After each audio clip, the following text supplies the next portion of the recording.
인물중심, 기업분석, CEO 톡톡. 안녕하십니까, 곽보현입니다.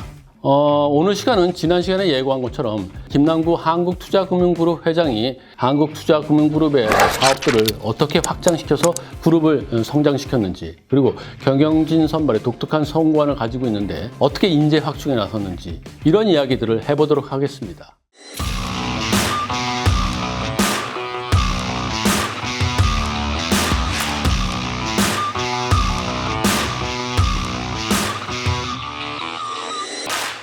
네, 오늘도 비즈니스포스트에 은주성 기자가 나와 있습니다. 안녕하세요. 비즈니스포스트 은주성 기자입니다. 네, 은주성 기자. 김남구 회장은 계열사들을 좀 골고루 키우면서 한국투자금융그룹을 성장시켰다. 그것뿐만 아니라 이제 신사업에도 좀 적극적으로 나서면서 이 사업 확장을 힘써왔다. 이런 평가를 좀 받고 있거든요. 그래서 이렇게 만든 이 수익성 다각화, 이것이 한국투자금융지주의 장점이다. 이런 얘기가 좀 나오고 있어요. 그렇지 않나요? 네, 그렇습니다. 지난해 한국투자금융지주의 핵심 계열사인 한국투자증권은 ELS 손실 사태로 개별 기준 순이익이 2019년보다 감소해 역성장을 보였습니다. 하지만 한국투자금융지주는 한국투자파트너스, 한국투자저축은행 등이 준수한 실적을 낸 데 힘입어 연간 순이익이 2019년보다 120억 정도 늘면서 실적 성장세를 계속 이어갈 수 있었습니다. 김남구 회장은 2014년에 한국투자캐피탈을 설립했고 2016년에는 카카오뱅크 설립에 대주주로 참여했습니다. 2017년에는 사모펀드 운용사 EQ파트너스를 계열사로 편입을 했고 2019년에는 한국투자부동산신탁을 설립하면서 사업 확장에 공격적으로 나서왔습니다.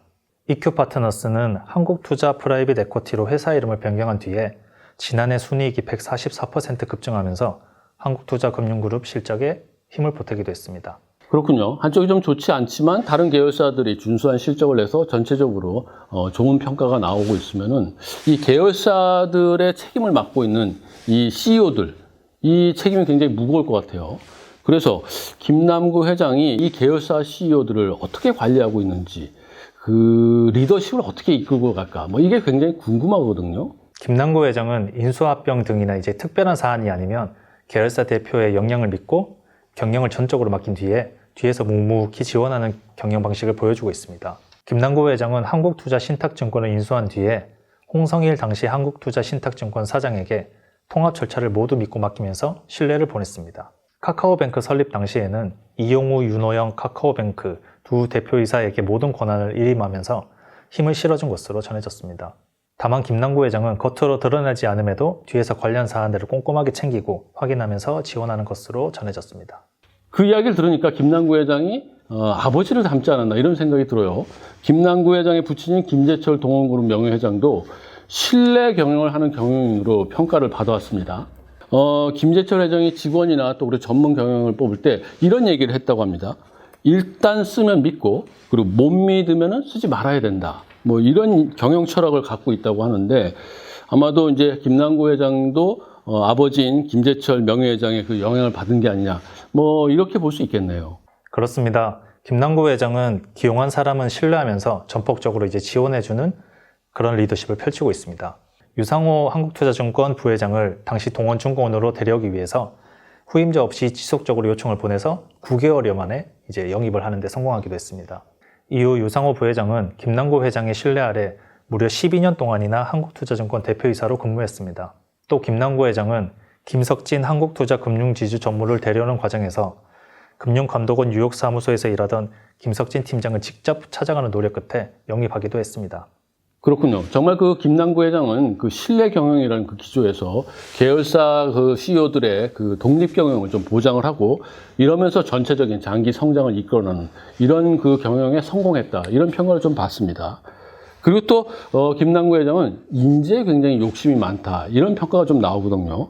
그래서 김 회장이 평소에는 대외 활동을 이제 하지 않는데 유독 대학교 채용 설명회 여기엔 꼭 참석한다고 알려져 있어요.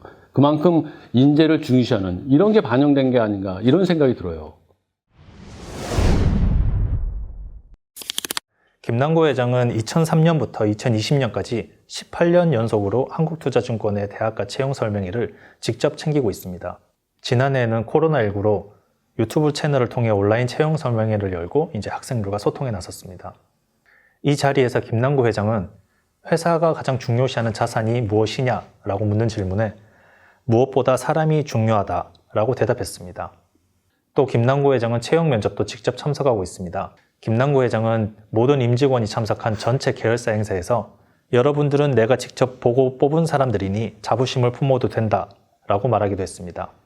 지난해 보면은 그 코로나19 때문에 이제 증권사뿐만 아니라 여러 기업들이 인재 채용을 확 줄였거든요. 반면 그 한국투자금융그룹은 최근에도 인재 채용에 이제 공격적으로 나서고 있죠. 네, 한국투자증권은 인재를 빠르게 채용하고 적재적소에 배치하기 위해서 상시 채용 제도를 도입하기로 결정했습니다. 별도의 공고를 내는 이제 정기 공채와 달리 채용 포털 인재풀에 올려진 지원자 역량을 보고 필요한 부서가 이제 연중 채용하는 방식입니다. 일각에서는 한국투자증권이 장기적으로 정기 공채를 폐지하고 채용 규모를 줄이는 것 아니냐 이런 의심의 시선이 나오기도 했습니다. 하지만 한국투자증권은 정기 공채도 상시 채용 규모와 관계없이 정상적으로 진행되기 때문에 결국에는 채용 규모가 늘어나는 효과가 있다고 설명했습니다. 보면은 과거에 그 김남구 회장이 2008년에 글로벌 금융위기가 있었을 때 다른 증권사들은 모두 이제 인력 감축에 나섰는데 오히려 신규 채용을 늘리는 그런 모습을 보였습니다. 그러니까 이번에 도입된 그 상시 채용의 이런 그 결정도 인재를 중요시하는 그런 경영 기조가 반영된 게 아닌가 그런 생각이 듭니다. 그렇다고 하면은 김남구 회장이 원하는 인재, 과연 무엇일까요? 김남구 회장은 온라인 채용 설명회에서 인재상을 묻는 질문에 실패를 두려워하지 않는 도전 정신과 열정을 지니고 같은 꿈을 꿀 수 있는 파트너를 찾고 있다라고 말했습니다. 김남구 회장은 오너가 출신 경영인이지만 젊은 시절 밑바닥부터 혹독한 경영 수업을 받았습니다. 대학교 시절에는 명태잡이 원양어선에서 5개월 동안이나 허드렛 일을 했고 동원증권 입사 뒤에는 핵심 부서 대신에 영업전부터 근무를 시작해서 다양한 업무를 배워나갔습니다. 김남구 회장의 이러한 경험들이 이제 도전적, 열정적 파트너를 찾는 인재상에 반영된 것으로 보입니다. 네, 그렇군요. 잘 알겠습니다. 김남구 회장은 지난해 말에 한국투자밸류 자산운용하고 한국투자파트너스의 대표를 교체했습니다.